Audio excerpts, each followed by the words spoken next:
বাংলায় কথা বলছে, তুমি কি বাংলাদেশি, তুমি কি বাংলাদেশি, এরকম বলতে থাকে।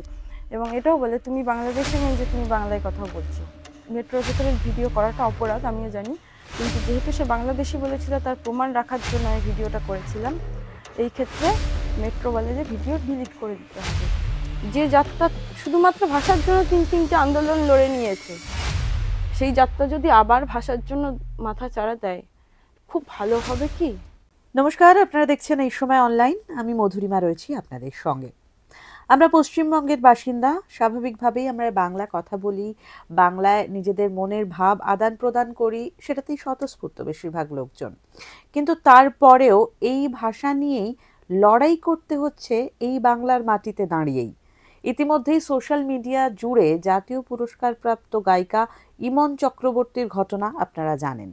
ঠিক কিছুদিন আগেই নভেম্বরের 18 তারিখে একটি ঘটনা ভাইরাল হয়েছিল। শক্তিরূপা সাধুখা নামটা নিশ্চয়ই মনে পড়ছে। আমরা দেখেছিলাম যে এসপ্ল্যানেড মেট্রো চত্বরে তিনি চিৎকার করেছিলেন, সোচ্চার হয়েছিলেন, নিজের ভাষায় কেন কথা বলতে পারবেন না। কি ঘটেছিল সেদিনের ঘটনা? শক্তিরূপা সাধুখা রয়েছেন আমাদের সঙ্গে। শক্তিরূপা, কি ঘটেছিল সেদিন? আর তোমাকে একদম প্রথমেই আমাদের অফিসে, এই সময় অনলাইনের অফিসে, স্টুডিওতে স্বাগত। নমস্কার, জয় বাংলা। আমি সেদিনকে 18ই নভেম্বর মেট্রোতে, সেদিন প্রবল ভিড় ছিল, তার মধ্যে আমরা এসপ্ল্যানেড মেট্রোতে, আমরা হাওড়ার সেকশন থেকে আমরা উপরে কনকোর্সের দিকে উঠে আসার সময় মেট্রোর লিফটে ছিলাম। তো লিফটে যে ঘটনাটা ঘটেছিল, লিফটটা অতিরিক্ত ভারী হয়ে গেছিলো এবং বর্ডার লাইনে যারা দাঁড়িয়েছিল, ভেতরে থাকা যাত্রীরা, আমরা অনেকে বর্ডার লাইনের ব্যক্তিদেরকে বলেছিলাম নেমে যেতে। তো সবাই নেমে গেছিলো। সেই মেয়েটিও ছিলেন এখানে, একটি মেয়ে, তার নাম প্রজ্ঞা বেনগানি।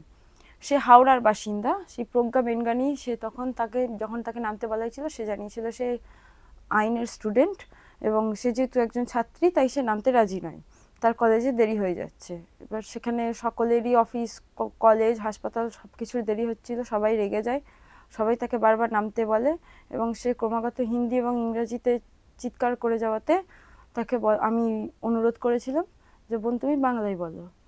তাকে যখন বাংলায় বলতে বলা হয়, সে তখন বলে যে তুমি কি বাংলাদেশি যে বাংলায় বলতে বলছো, এটা ইন্ডিয়া, इंडिया में रहना है तो हिंदी बोलना पड़ेगा, এরকম একটা হিন্দিতে কিছু বলছিলেন। তো তখন এবার বিষয়টা হচ্ছে যে আমি তো আমার নিজের জায়গায় আছি, আমি কেন একটা অন্য ভাষা শিখতে যাব একটা অন্য কারোর জন্য। তো আমি বলি না ভাই, আমি তো হিন্দি বলবো না, আমি তো বাংলায় আছি, তুমি কোথা থেকে এসছো। সে তখন বলে যে সে রাজস্থান থেকে এসছে এবং সে মনে করে যে হিন্দি না জানলে সে ভারতীয় নয়। এবং যারা বাংলায় কথা বলে, তুমি কি বাংলায় কথা বলছো, তুমি কি বাংলাদেশি, তুমি কি বাংলাদেশি, এরকম বলতে থাকে। এবং এটাও বলে তুমি বাংলাদেশে নেই যে তুমি বাংলায় কথা বলছো।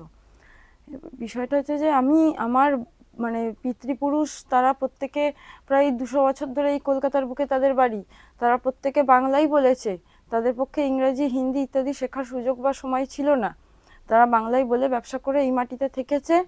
আমার মা বাংলা শিখে বাংলা ভাষা বলে, আমার মাও তেমন বাংলা বলতে পারে না, ইংরাজিও সেইভাবে সড়গড় নয়, তাতেই সে শিক্ষকতা করে তার জীবন চালিয়েছে। তো আমিও আজকে নিজের বেঁচে আছি, জীবনের প্রায় 30টা বছর কাটাতে চললাম, আমাকেও আজ অবধি কখনো অন্য ভাষা শিখতে হয়নি। হঠাৎ করে একটি অন্য জায়গাকার অতিথির জন্য আমাকে কেন তাহলে তার ভাষা শিখতে হবে?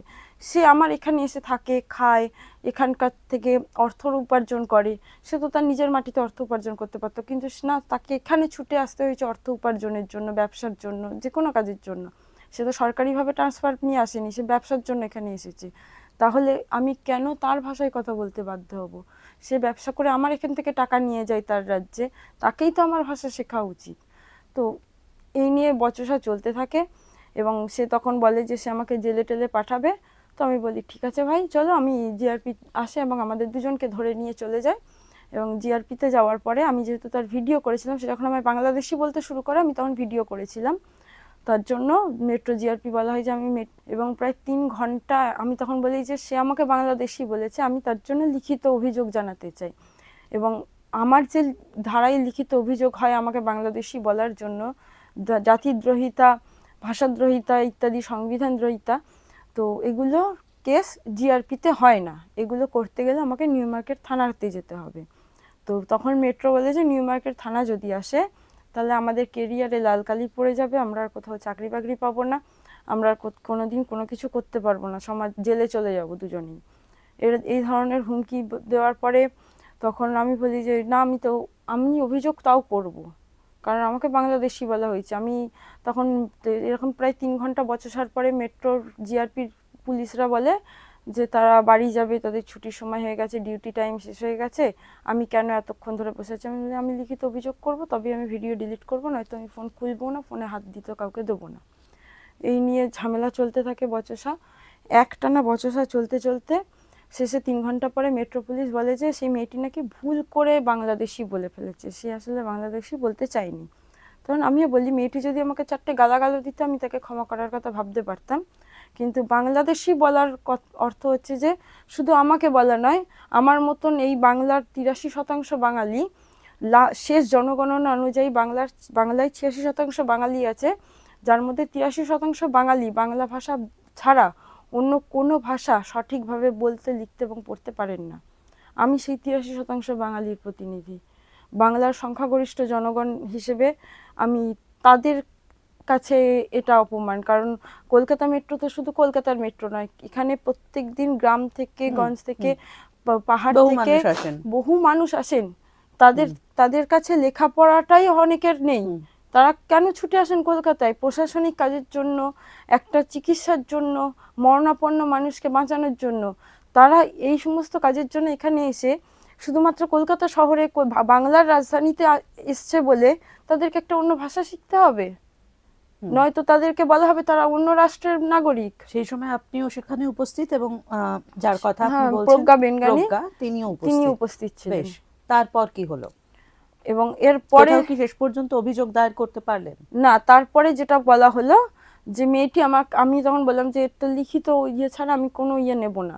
তো মেয়েটি ওখানে মেট্রোর একটি সাদা লেটার প্যাডে, যাতে কোনো মেট্রো স্ট্যাম্প ছিল না, মেট্রো পুলিশের কোনো সিগনেচার আমি পাইনি বা কিছুই ছিল না লেটার প্যাডে, এমনি বাজারের যে খোলা লাইন টানা লেটার প্যাড পাওয়া যায় সেই প্যাডের মধ্যে শুধু ওপরে 2টো লাইন ছিল। একজন লিখেছে সে তার হারানো মোবাইল ফিরে পেয়েছে, হারানো ব্যাগ ফিরে পেয়েছে, এরকম দুজনের 2টো লাইন বাংলায় লেখা, তার সাথে তাদের নামটা লেখা আছে।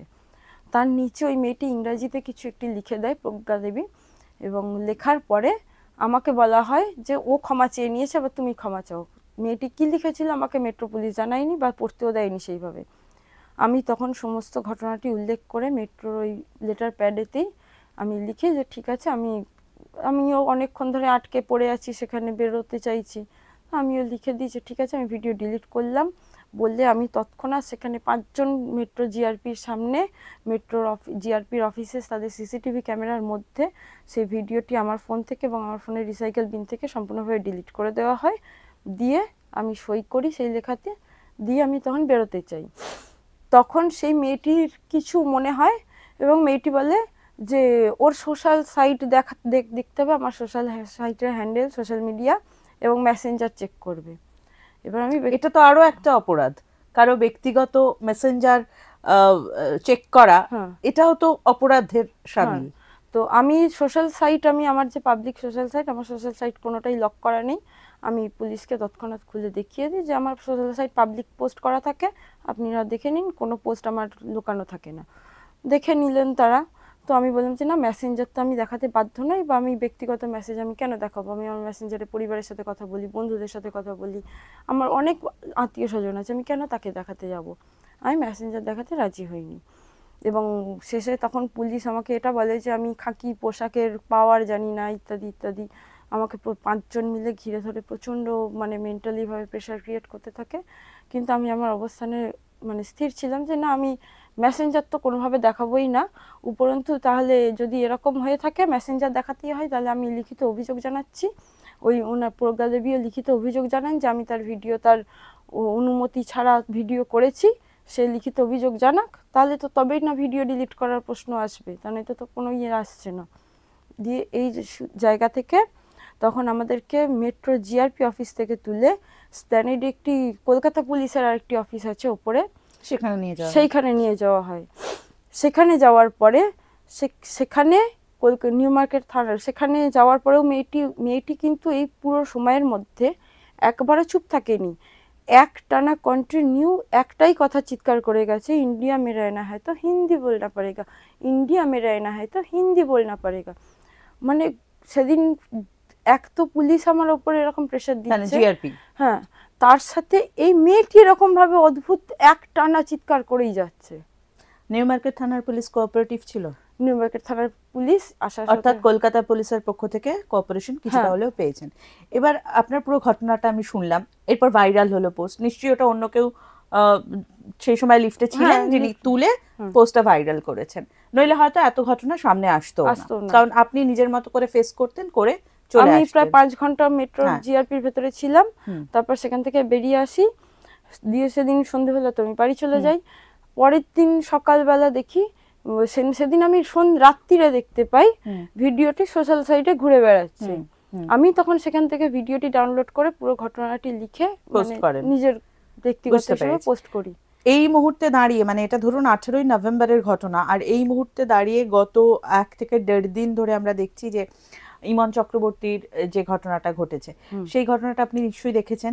ইমনের ঘটনাটা নিয়ে এই মুহূর্তে সোশ্যাল নেটওয়ার্কে ভীষণ কথাবার্তা হচ্ছে, এবং তার সঙ্গে সঙ্গে আমরা দেখতে পাচ্ছি যে কেউ হয়তো পক্ষে বলছেন, কেউ বিপক্ষেও বলছেন, এবং ইমনকে আমরা এর আগে দেখেছি সোচ্চার হতে এই ঘটনা নিয়ে, কারণ স্বতঃস্ফূর্ত তার যে আবেগ সেটা উঠে আসছে, এবং তিনি অনেক জায়গায় হিন্দি গান শোনেন, বিচারকের পদে আসীন হয়ে অনেক জায়গায় তাকে গাইতেও দেখা যায়, কিন্তু তার মানে এটা নয় যে তাকে বাংলা ভাষায় গাইতে দেওয়া হবে না বা বলা হবে হিন্দি গান গান।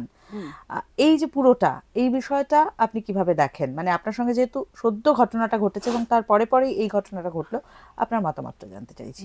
বাঙালি বাংলা গান গাইবে যদি বাংলায় সে বাংলা গান গেয়ে পয়সা পায়, এবং সাধারণত যেটা আমাদের সংস্কৃতির অংশ, যেটা যে শিল্পীর কখনো পারিশ্রমিক হয় না, শিল্পীর সাম্মানিক হয়।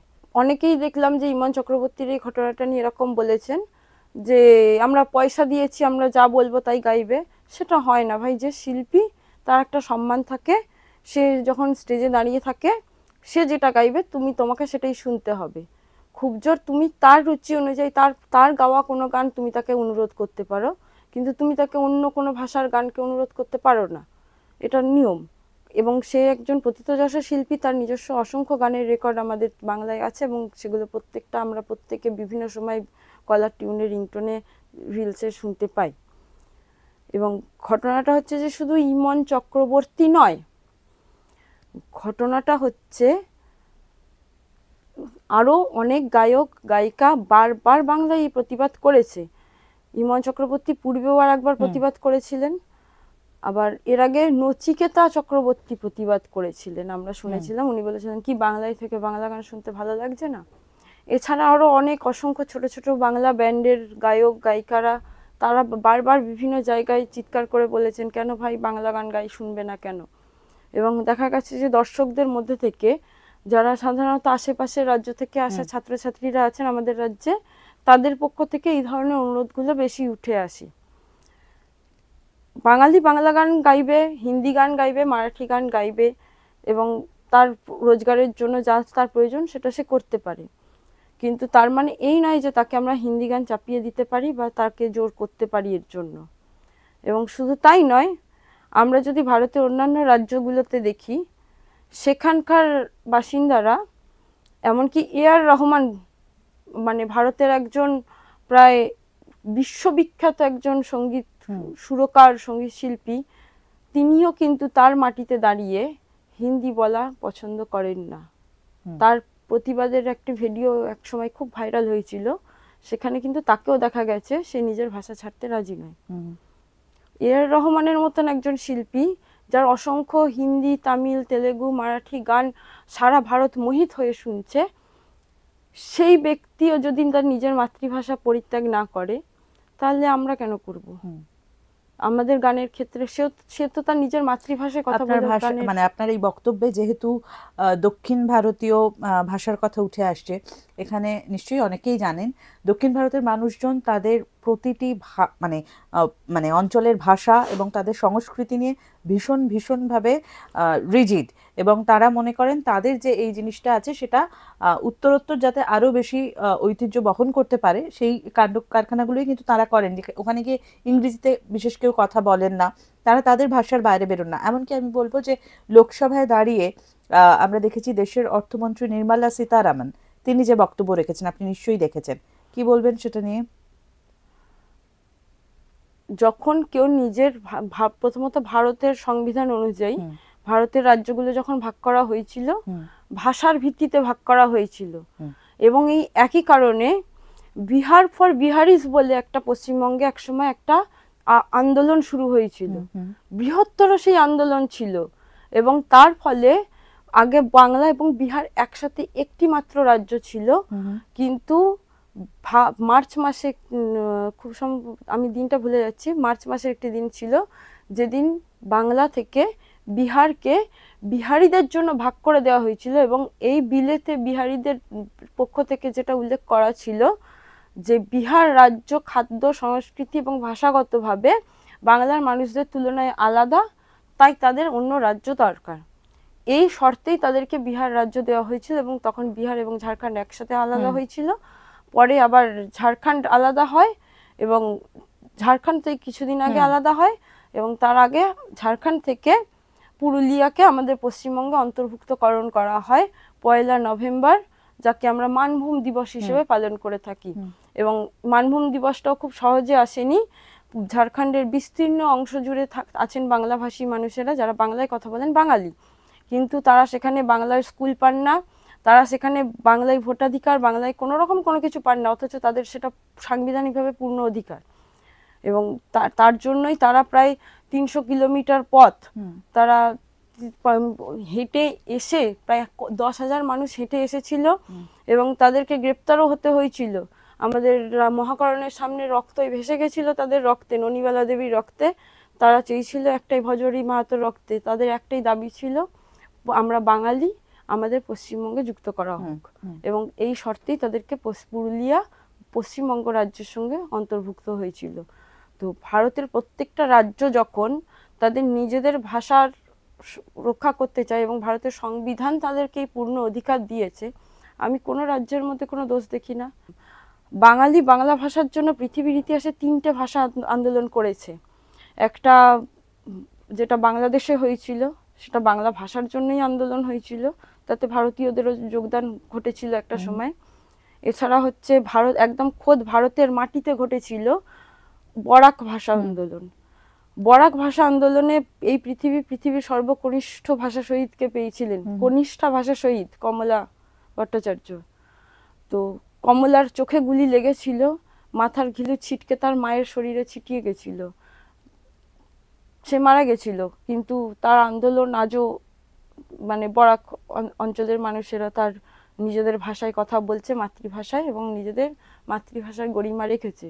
এটা পৃথিবীর একটা ইতিহাস। পৃথিবীর দীর্ঘতম ভাষার জন্য আন্দোলন আমাদের মানভূম ভাষা আন্দোলন। যে যাত্রা স্বাধীনতার জন্য যুদ্ধ করেছে এবং স্বাধীনতা ছিনিয়ে এনেছে, যে যাত্রা শুধুমাত্র ভাষার জন্য 3টে আন্দোলন লড়ে নিয়েছে, সেই যাত্রা যদি আবার ভাষার জন্য মাথা চাড়া দেয়, খুব ভালো হবে কি?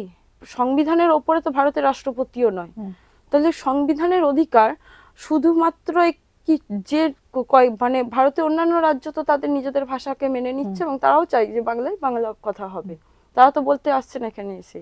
শুধুমাত্র বিশেষ কয়েকটি রাজ্য, প্রধানত গো বলাই যেটাকে বলা হয়, এই গো বলাইয়ের অন্তর্গত রাজ্যগুলি মনে করছে যে তাদের রাজ্যে কিন্তু জিডিপি যত না বেশি তৈরি হয়, তার থেকে বেশি সন্তান উৎপাদন হয়। তারা সন্তান উৎপাদনে মানে সম্প্রতি চীনকেও হার মানিয়ে দিচ্ছে। কাক ভারতে বেশি বলে তো কাক তো রাষ্ট্রীয় পশু পাখি নয়। আরশোলা বেশি উড়ছে বলে আরশোলা পাখি হয়ে গেল, তাও তো হতে পারে না। যার যেটা গরিমা তাকে সেটা প্রাপ্য সম্মান দিতে শেখা উচিত। থ্যাংক ইউ সো মাচ সময় দেওয়ার জন্য এবং এতগুলো কথা বলার জন্য। রাগ, ক্ষোভ, হতাশা রয়েছে, কিন্তু এর পরেও আমাদের এগিয়ে চলতে হবে এবং বাংলা ভাষা কিন্তু ধ্রুপদী ভাষার সেই যে সম্মান সেটা ইতিমধ্যেই অর্জন করে নিয়েছে। ভারতবর্ষে মোট 22টি ভাষা রয়েছে, তার মধ্যে থেকে বাংলা ভাষা ধ্রুপদী ভাষার সম্মান অর্জন করেছে। তারপরেও পশ্চিমবঙ্গে দাঁড়িয়ে যদি শুনতে হয় যে বাংলাদেশি কি তাই বাংলা বলছেন, এটা সত্যিই লজ্জার, হতাশার, যন্ত্রণার। এবং সেই জায়গা থেকেই ঘুরে দাঁড়াতে আমাদেরই হবে, আমাদেরই হয়তো নিজের মাটিতে দাঁড়িয়ে নিজের ভাষার জন্যই লড়াই করতে হবে, সোচ্চার হতে হবে।